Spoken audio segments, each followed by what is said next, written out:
Carl and Lou here from Games, Brains and Head-Banging Life. gbhblofficial for short, and it's Freddy's Nightmares, an episodic recap. We're almost done with Season 1. It's episode 19, Missing Persons, directed by Jeff Freddy, who also wrote the episode 2. Keeps popping up, doesn't he? He does keep popping up. Big problem with this episode overall. It's difference in tone and style. The two segments are wildly different. One of the major issues overall, one is wacky and weird, the other confused and very sensible, dare I say. Yeah. The first... here's the thing, I don't think one is better than the other though. No. I think they're both middling at best, middle of the road stuff. There's nothing particularly bad about either, but nothing outstanding or memorable either. That is always a problem.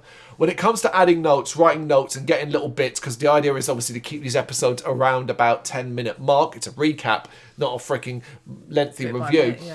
There are some that I look and go, oh my God, this could be 5 minutes long because there's so little of my memory. Or I have to go on the internet and pull out bits to spark my own memory. This is one of those.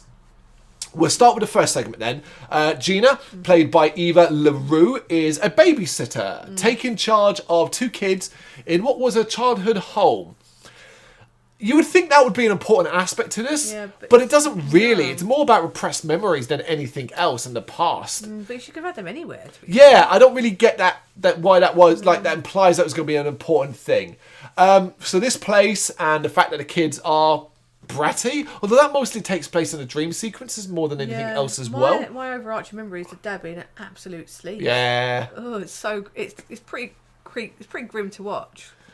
Like that was just like normal. Oh, do I? Knowing what we know in segment 2, there's an argument to say that his sleazy looks at her butt and stuff like that links into episode 2 in a way to a degree. But yeah, he's talking about her figure and going, "Oh, you haven't got a problem now, have you?" And because she's slim.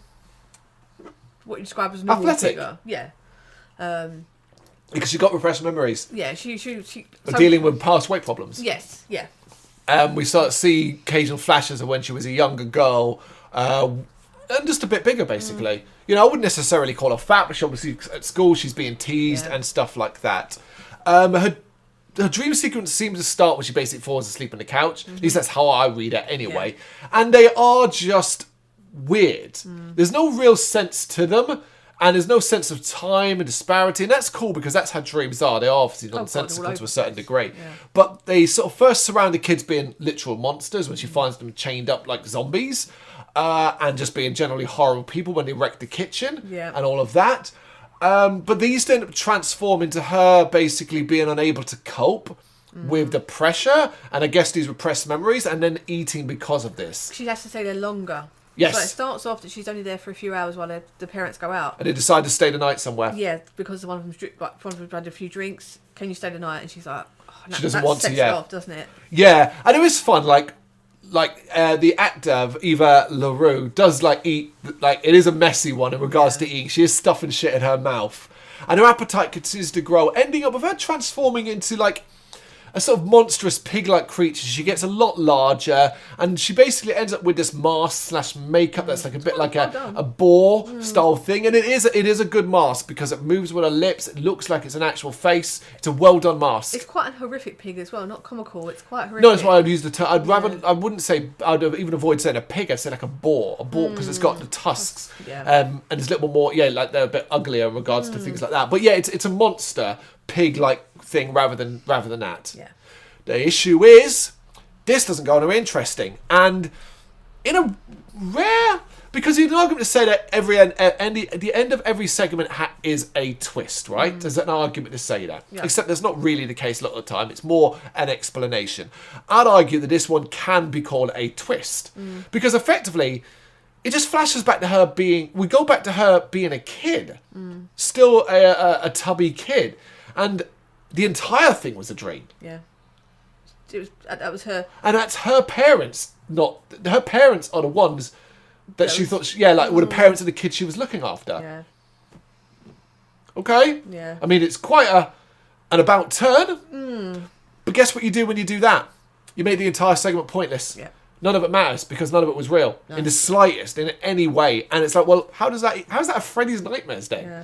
See what I mean? Like, it's the only thing I would say is I find it almost interesting to a certain degree of, like, being a chubbier, younger girl, she might, like, dream and want to dream of being skinnier and so on. So she has these dreams, and it's almost like but this is what will happen to you if you do. Kind of thing, rather than the other way around. Yeah. Take that for what you want. It's reaching here. It's stretching for something that is just a little bit more interesting. Yeah. It's wacky, it's weird. It is better than the second segment, just marginally, but it's still not up there as one of the better ones. The second segment stars Timothy Bottoms, which is the father of the two kids, / Gina, Mr. Franklin, as he's known, who has had enough of his life, working all the time. And in what I think they imply is maybe a loveless marriage. Do you know what I mean? Like, he's snapping at his wife at the breakfast table and things like that. Interestingly, though, this episode sets itself up very, very early. Every so often, an event will happen in a segment at the start that basically tells you, well, there we go. That's what's going to happen. Yeah. That's what starts the sequence of dreams, hallucinations, whatever you want to call them. And in this, it seems as though he gets in a car crash. It seems like there's a police chase involving a criminal. And that criminal cuts in front of him. And he hits them. And then apparently we now jump to the dreams. And it's like immediately like, well, this is because he's crashed, either dying on the road. Yeah. So I mean, like that kind of thing, or in his car. Yeah. Like, and I don't mind that sometimes. At least it makes it ordered.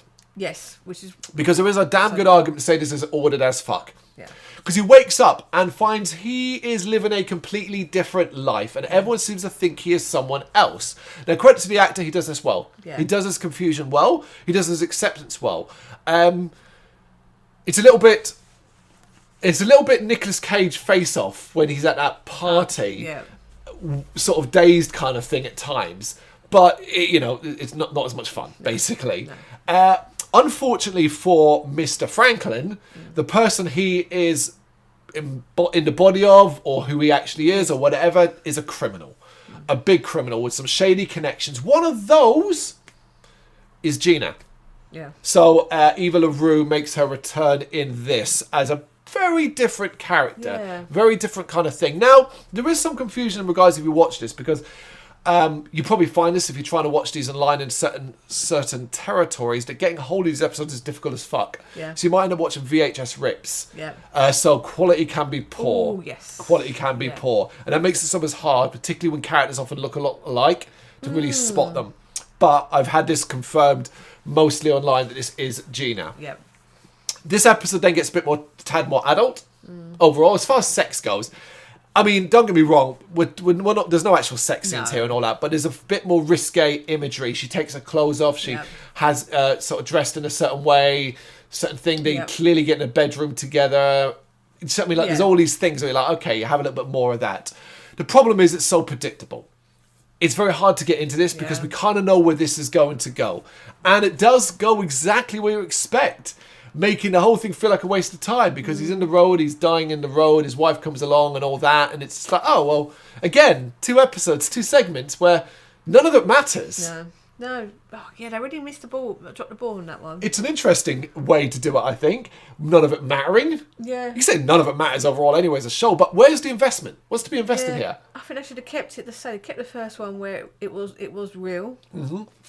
And she kind of like burst or something. I don't know, go dark. She ended up bursting from overeating in real life or something. Something over the top like that. Completely. I would have done this differently. I would have kept the first one as it is. Fine. It's a bit weird. It's a bit wacky. And the ending is as a twist, as I said. That's fine. Stick as it is. I'd have reversed the second one. I'd have started like we do, focusing on Mr. Franklin. Mm-hmm. But when he has the near miss... He looks at the criminal as the criminal cuts across them. We don't follow the criminal. Yeah. The criminal is then, in whatever series of events, either through an accident further down or maybe gets away and in his adrenaline falls asleep at home, that kind of thing. He ends up going into the body of Mr. Franklin. Yep. Okay, yeah. And swapping that and having to live that kind of life and being confused, something like that. Because then you would have got Mr. Franklin having to play, again, like the face-off thing, the good guy... Yeah, the bad guy in a good body, and something like, and maybe swap, maybe have them completely Freaky Friday it, both of them in each other's bodies, and we follow them both along until eventually they end up finding each other. Maybe. Yeah. So maybe I would have done it, but maybe that would have been a bit too ambitious. Maybe that would have been a bit too lengthy. Yeah. I don't know. Either way, it is middle-of-the-road stuff. Yep. Kind of par for the course for the show overall, Definitely. these middle-of-the-road episodes. Episode 19, Missing Persons, Freddy's Nightmares. Got any thoughts on it? Let us know in the comments.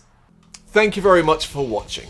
If you'd like to see more content like this, please consider hitting the subscribe button. It is gratefully appreciated. You can find us over at gbhbl.com, our full website, where reviews, news, and so much more goes up daily. We're also on all social media platforms, Facebook, Instagram, Twitter, Threads, at gbhbl. Just search for gbhbl and you will find us out there. We also have merchandise on sale. You can access the shop via the website.